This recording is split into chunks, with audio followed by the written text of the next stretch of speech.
Okay, ये chapter 4 है, rectangular parallel pipe. तो अभी का जो क्लास चलेगा वो रेक्टेंगुलर पैरेलल पाइप का चलेगा, जो कि आप लोग का चैप्टर 4 का है। तो फर्स्ट ऑफ ऑल हम लोग समझे रेक्टेंगल होता क्या, स्क्वायर क्या होता है। स्क्वायर यानी कि जिसका दोनों साइड बराबर होता है, ठीक है। लेकिन जैसे ही इस स्क्वायर का, ये स्क्वायर मतलब क्या होता है, 2D, इसको हम लोग बोलते हैं 2D, मतलब एक ही प्लेन में है 2D, ठीक है। लेकिन 3D कब होता है, जब हम लोग इसका बॉक्स बना लेते हैं, ठीक है। तो ये बन जाता है क्यूब, ठीक है। अभी क्या था, स्क्वायर बॉक्स, अभी क्या था, स्क्वायर था, अभी क्या हो गया, क्यूब हो गया, ठीक है। तो क्यूब जो है इसका इसका इसमें क्या लिखोगे, लेंथ ए, ब्रेथ ए, यानी कि लंबाई ए, चौड़ाई ए। अच्छा, तुम लोग का जो भी इंग्लिश में लिखा हिंदी में लिखा हुआ है, तुम लोग संग संग यहाँ पे हिंदी में लिख लेना, नहीं तो बाद में कंफ्यूज होगे। तो लेंथ ए, ब्रेथ ए, यहाँ पे क्या होगा, लेंथ ए, ब्रेथ ए और हाइट भी ए। तो यहाँ पे 3 चीज़ है, तो इसको हम लोग बोलते हैं 3D, ठीक है। 3 चीज़ है इसलिए इसको बोलते हैं 3D। लेंथ ए, ब्रेथ ए, हाइट ऊंचाई ए। तो लेंथ, ब्रेथ और हाइट दोनों तीनों साइड ए है, जब बराबर रहेगा तो वो क्यूब कहलाएगा, यानी कि क्यूबॉइड। सेम अगर रेक्टेंगल होता है तो क्या होगा, उसका लेंथ और ब्रेथ अलग हो जाएगा, ठीक है। तो लेंथ हो जाएगा, लेंथ मान लो ए और चौड़ाई मान लो बी, ठीक है। तो लेंथ ए, ब्रेथ बी, लंबाई ए, चौड़ाई बी, इसको हम लोग क्या बोलेंगे, रेक्टेंगल। किस में बोलेंगे, 2D में, क्योंकि ये 2 डायमेंशनल है, एक्स एक्सिस वाई एक्सिस, तो दो इसका डायमेंशन है। लेकिन जब ये बॉक्स बन जाएगा रेक्टेंगल का, ठीक है, बॉक्स बन जा रहा है रेक्टेंगल का,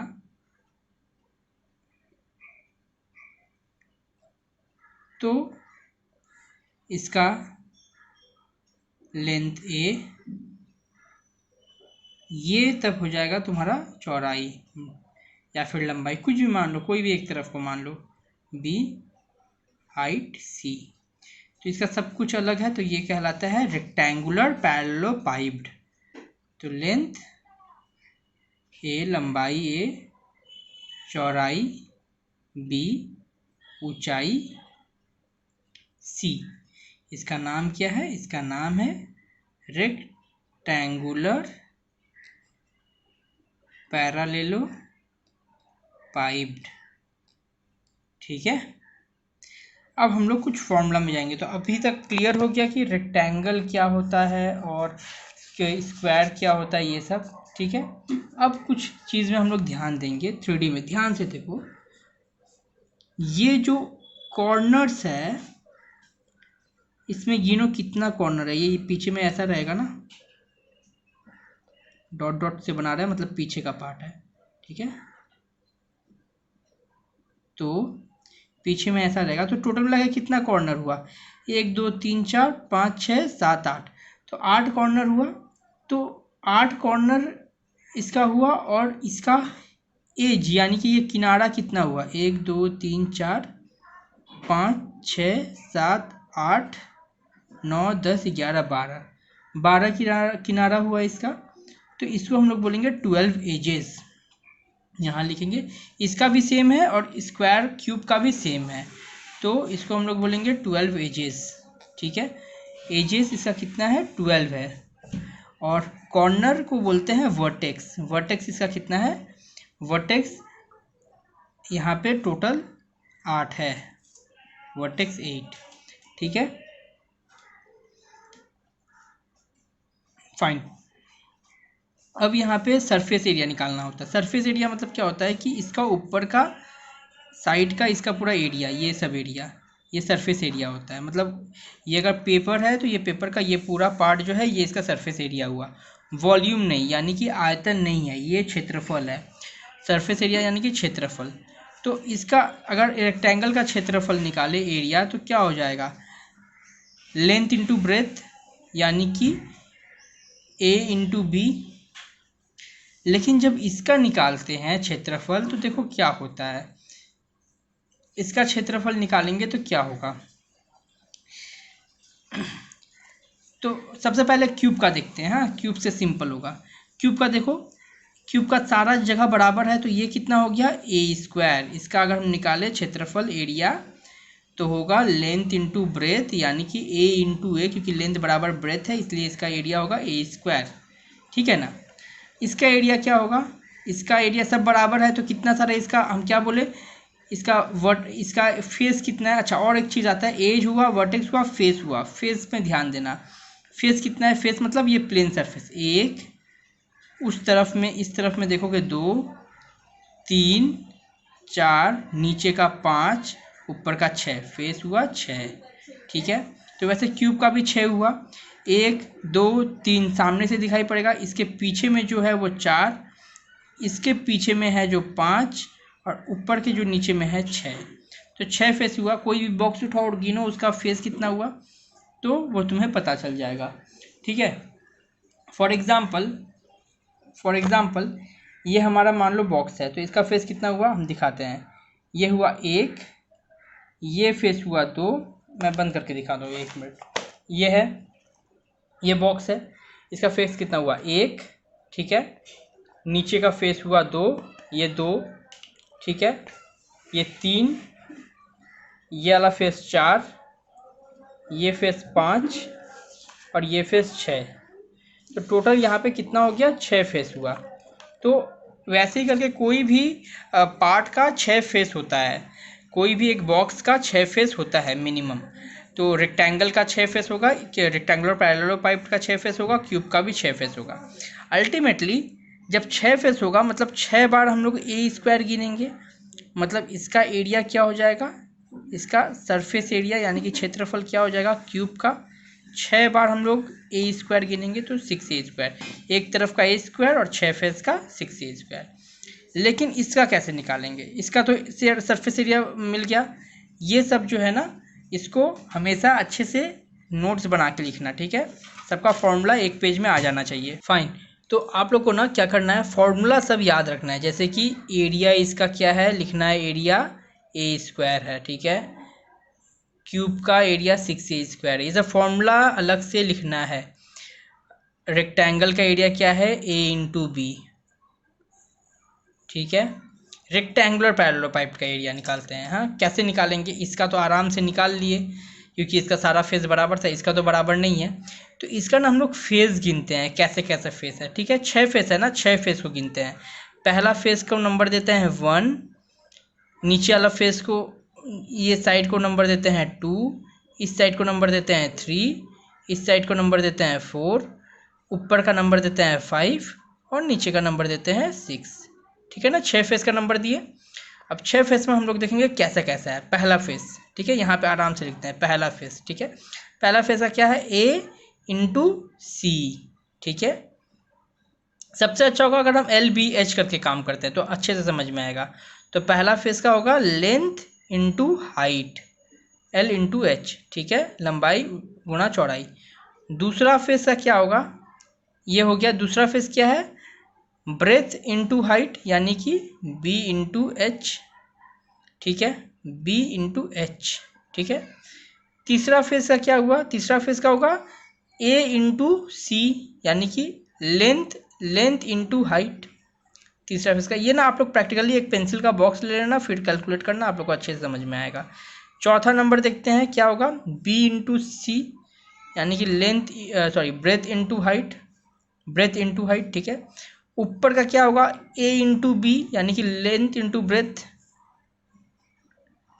5 नंबर लेंथ इंटू ब्रेथ, वैसे ही नीचे वाला का भी होगा लेंथ इंटू ब्रेथ।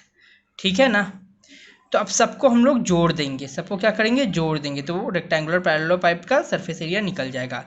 तो सरफेस एरिया बराबर क्या हो जाएगा, length into height plus breadth into height plus length into height plus breadth into height plus length into breath plus length into breath. ठीक है, अब देखो ध्यान से देखो, मैं थोड़ा कैमरा क्लोज कर रहा हूँ, ध्यान से देखो, सारा चीज़ दो दो है, एक दो एक दो एक दो, तो क्या होगा, टू टू हो जाएगा। लेंथ इंटू हाइट दो है प्लस ब्रेथ इंटू हाइट दो है प्लस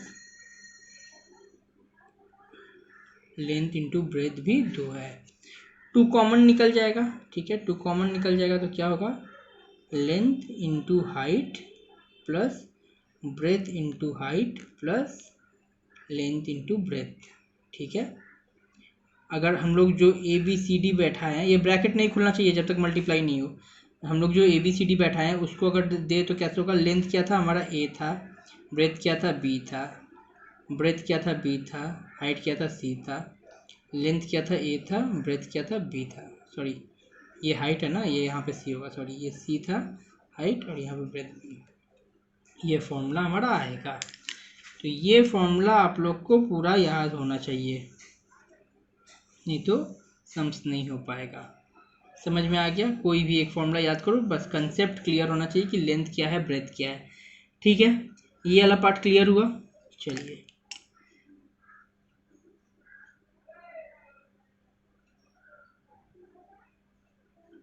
इसका एक और शॉर्ट में हम लोग निकालेंगे, और अभी शॉर्ट में निकल सकता है।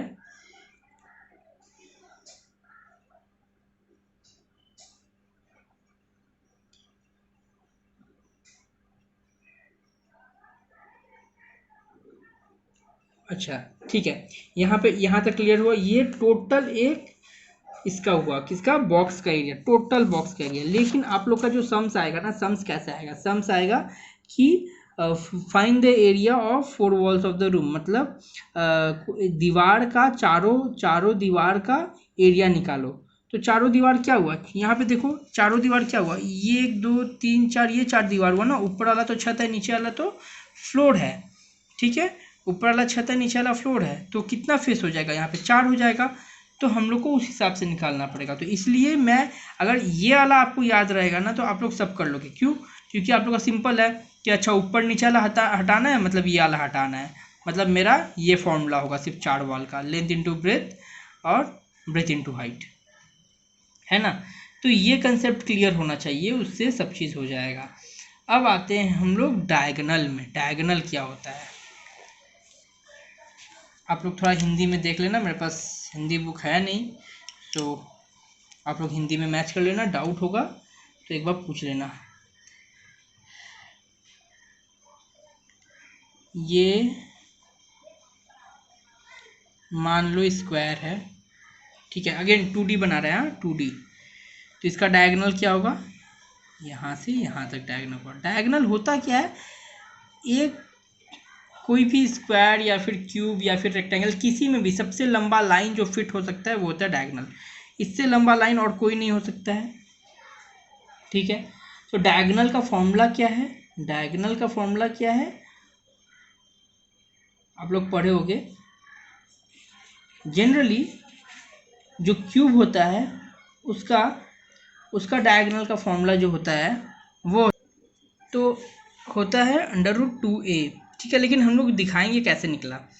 पाइथागोरस थ्योरम जानते ही होंगे, hypotenuse square equal to base square plus perpendicular square, ये वाला है पाइथागोरस थ्योरम। मतलब हाइपोटेन्यूज होता है h होता है ये, बेस होता है ये, परपेंडिकुलर होता है ये। तो अगर ये क्यूब है या फिर स्क्वायर है तो इसका a होगा, इसका a होगा, ये कितना होगा, a square plus a square यानी कि 2a स्क्वायर। ठीक है, तो h का रूट कर देंगे तो क्या हो जाएगा, √2a स्क्वायर, टोटल रूट रहेगा। a स्क्वायर जो है वो अलग निकल जाएगा, a बन के रूट से बाहर। तो ये किसका है, ये डायगोनल ऑफ स्क्वायर है, ऑफ स्क्वायर है, √2a। यही डायगोनल ऑफ अगर क्यूब होगा तो क्यूब यानी बता चुके हैं क्या होता है। देखो दो नाम होता है, एक होता है क्यूब, एक होता है क्यूबॉइड। क्यूबॉइड जो है इसका नाम नहीं होता है, क्यूबॉइड होता है रेक्टेंगुलर पैरेललोपाइड का नाम है, इसका नाम सिर्फ क्यूब होता है। इसका नाम होता है क्यूबॉइड, सॉरी इसका नाम होता है क्यूब, इसका नाम होता है क्यूबॉइड। इसको हम लोग क्यूबॉइड भी बोलते हैं। ठीक है, चलो यहाँ पे आते हैं। फाइन, तो इसका क्या होगा, इसका डायगोनल क्या होगा, इसका डायगोनल होगा यहाँ से लेकर ये पॉइंट तक। मतलब ये अगर ए पॉइंट है, ये बी है, ये सी है, ये डी है, ये ई है, ये एफ है, ये जी है और ये एच है, तो इसका डायगोनल होगा ए से लेके एफ तक।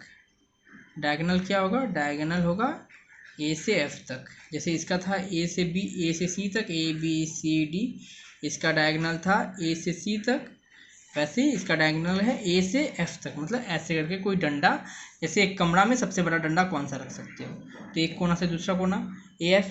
तो इसका फॉर्मूला कैसे निकलेगा, इसका फॉर्मूला निकलेगा, हम लोग ए स्क्वायर को 3 बार ये करेंगे। डायगोनल क्या हो जाएगा, डायगोनल हो जाएगा under root a square plus A square plus A square, यानी कि रूट 3 ए स्क्वायर, यानी कि रूट 3 ए।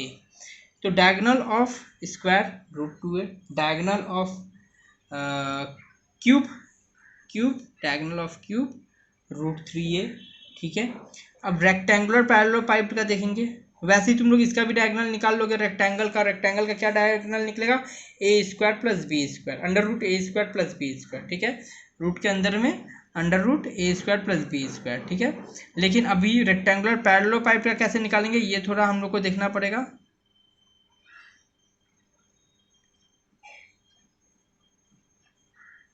मतलब ये एक मान लो कमरा है, तो ये कमरा में सबसे लंबा सबसे लंबा रॉड कहाँ से कहाँ तक रखाएगा, सबसे लंबा रॉड जो रखाएगा वो रखाएगा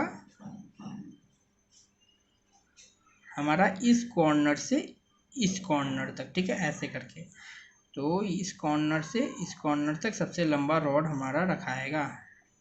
ठीक है, तो इसका माप क्या होगा, ये इसका माप होगा अंडर रूट, डायगोनल देख लो क्या होगा, डायगोनल होगा इसका under root length square plus breadth square plus height square. ठीक है, सिर्फ अगर हम लोग सिर्फ और सिर्फ रेक्टेंगल लेते हैं, मतलब 2D, तो ये हो जाता है length square plus breadth square, but ये 3D है, यानी कि length square plus breadth square plus height square. तो तीनों का लेंगे, अगर हम इसको माने ए, लेंथ को, ब्रेथ को माने बी, हाइट को सी, तो क्या हो जाएगा under root a square plus b square plus c square. ठीक है ना, ये वाला भी फॉर्मूला इम्पोर्टेंट है।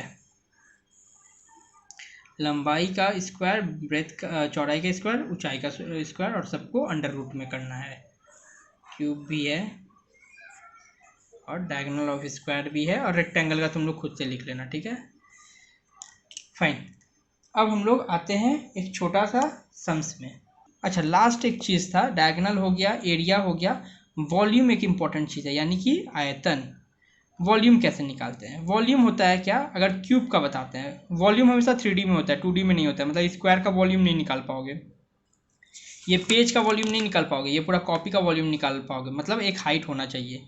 अगर मान लो स्क्वायर का बात करते हैं, तो स्क्वायर का वॉल्यूम क्या होगा, a length into breadth into height, यानी कि इसका आयतन होगा length into breadth into height, यानी कि ए क्यूब। लेकिन अगर क्यूबॉइड का बात करते हैं, यानी कि रेक्टेंगुलर पैरेललोपाइड का बात करते हैं, तो इसका वॉल्यूम क्या होगा, इसका भी same length into breadth into height, यानी कि ए इंटू बी इंटू सी। तो वॉल्यूम इसका होगा length into breadth into height, यानी कि ए इंटू बी इंटू सी। ठीक है, ये भी याद रखना, ये भी इम्पोर्टेंट है।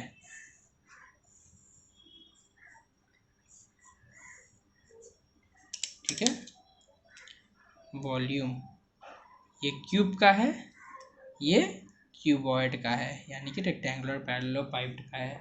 ठीक है, चलो अब हम लोग सम्स में करते हैं। पहला सम्स, एक या दो सम्स करेंगे, उसके बाद बाकी तुम लोग को प्रैक्टिस करना है, उसके बाद फिर से कुछ प्रॉब्लम होगा तो हम बता देंगे। पहला सम्स मतलब आप लोग का बुक का ये तीसरा सम्स होगा। तो इसमें दिया है, जब भी दिया जो रहेगा वो वाला गिवन बोल के, यानी कि दिया हुआ है बोल के लिख लेना। गिवन क्या है, लेंथ जो है वो 5 मीटर है, ब्रेथ जो है वो 4 मीटर है, और हाइट जो है वो है 3 मीटर। एक रूम का लेंथ ब्रेथ हाइट बता दिया है, ठीक है। अब बता रहा है let us right the length of the longest rod which can be kept in that room. अब बता रहा है, पूछ रहा है कि सबसे लंबा रॉड उस रूम में कौन सा रखाएगा। तो हम पहले ही बोले थे, अगर रूम ऐसा है, लेंथ ब्रेथ हाइट इसका दे दिया है, तो सबसे लंबा रॉड जो रखाएगा वो एक कोना से दूसरे कोना तक रखाएगा, मतलब इस कोना से इस कोना से इस कोना तक रखाएगा। यही सबसे लंबा रॉड है, इससे लंबा रॉड नहीं फिक्स हो सकता। तो यानी कि हम लोग को डायगोनल का फॉर्मूला लिखना पड़ेगा। डायगोनल का फॉर्मूला क्या है पहले ही बता दिए हैं, length square plus breadth square plus height square, याद हो जाना चाहिए। तो क्या हो जाएगा, 5 square plus 4 square plus 3 square. इसको सॉल्व करोगे, 5 5 जा 25, 4 4 जा 16, 3 3 जा 9, ठीक है। ऐड करो, देखो कितना आ रहा है इसका, खुद से भी करने का चेष्टा किया करो, ठीक है। तो 25 प्लस 30 एंड 40 41 50। इसका स्क्वायर रूट कैसे निकालोगे, स्क्वायर रूट निकालने का सबसे अच्छा तरीका एलसीएम कर दो। एलसीएम कैसे होता है, 5 इंटू 2, 5 इंटू 5 इंटू 2, यानी कि इसका आंसर आएगा, जो 2 है वो स्क्वायर रूट से 1 बन के बाहर निकल आएगा, 1 बन के बाहर निकला है 2 मीटर। ये है इसका आंसर, 5√2 मीटर, ठीक है। समझ में आया। अब हम लोग एक और सम्स देखेंगे, उसके बाद तुम लोग खुद से कर लेना। ये 3 नंबर का सम्स है, और इसके बाद हम लोग जो करेंगे वो जो रहेगा वो आपका 6 नंबर का सम्स रहेगा। 6 नंबर का सम्स में थोड़ा सा घुमा के दिया है, 6 नंबर का सम्स में थोड़ा सा घुमा के दिया है। दिया क्या है, डायगोनल एक क्यूब का दे दिया है, ये क्यूब है, हाँ, क्यूब का डायगोनल दे दिया है। डायगोनल क्यूब का क्या दे दिया है, डायगोनल क्यूब का दिया है 4√3 सेंटीमीटर, और बोल रहा है टोटल सरफेस एरिया क्यूब का निकालो। कैसे निकलेगा टोटल सरफेस एरिया, पूरा सबका सब फॉर्मूला बेस है, ठीक है। इसलिए तुम लोग ध्यान से देखो, डायगोनल 4√3 सेंटीमीटर है, तो क्यूब कैसे निकलेगा। तो सबसे पहले हमको पता है क्यूब का डायगोनल का फॉर्मूला क्या है। फॉर्मूला एकदम टंग टिप में होना चाहिए, तुम लोग के एकदम याद हो जाना चाहिए, तभी कर पाओगे। क्यूब का डायगोनल का फॉर्मूला है √3a, है ना। तो इसका मतलब क्यूब का डायगोनल का फॉर्मूला √3 है, a है, मतलब ये इसका बराबर है। तो √3a बराबर 4√3 सेंटीमीटर है। √3 कट जाएगा, मतलब a बराबर 4 सेंटीमीटर आया। तो हमें क्यूब का साइड मिल गया, यानी कि एक साइड मिल गया जो कि है 4 सेंटीमीटर, ठीक है ना। अब एक साइड हमें मिल गया 4 सेंटीमीटर, तो हम लोग उसका क्षेत्रफल, टोटल क्षेत्रफल, पूर्ण क्षेत्रफल निकालने बोल रहे हैं, यानी कि टोटल सरफेस एरिया निकालने बोल रहे हैं। तो टोटल सरफेस एरिया का फॉर्मूला क्या है, ये भी हम बता चुके हैं कि 6 साइड का a स्क्वायर होगा, यानी कि 6 इंटू ए हमको हम लोग निकाल लिए हैं, 4 का स्क्वायर होगा, यानी कि 6 इंटू 16, क्या आएगा आंसर, 96 स्क्वायर सेंटीमीटर। एक बहुत इंपॉर्टेंट चीज़ है कि यूनिट याद रखना, सरफेस एरिया स्क्वायर में होता है, वॉल्यूम क्यूब में होता है, और एक लाइन वाला कोई भी चीज़ रहेगा वो सेंटीमीटर में होता है, लेंथ ब्रेथ ये सब, हाँ, उसमें सेंटीमीटर मीटर ऐसा होता है। और इस सरफेस एरिया में क्या होगा, जैसे कि मैं यहाँ पे लिख देता हूँ, याद रखना, जैसे कि लेंथ से क्या बनता है एरिया, एरिया से क्या बनता है वॉल्यूम। तो लेंथ अगर है मीटर, एरिया होगा स्क्वायर मीटर, वॉल्यूम होगा मीटर क्यूब। अगर ये होता है सेंटीमीटर तो ये होगा स्क्वायर सेंटीमीटर, देखो स्क्वायर सेंटीमीटर लिखा है ना, SQ मतलब भी स्क्वायर होता है, और ये होगा सेंटीमीटर क्यूब, ठीक है। ये सब याद रखना, फाइन। यूनिट में गलती होने से मार्क्स कट जाएगा। तो इसके बाद ना आप लोग कम से कम 10 सम्स तक प्रैक्टिस करो और हमको बताना, ठीक है। ओके।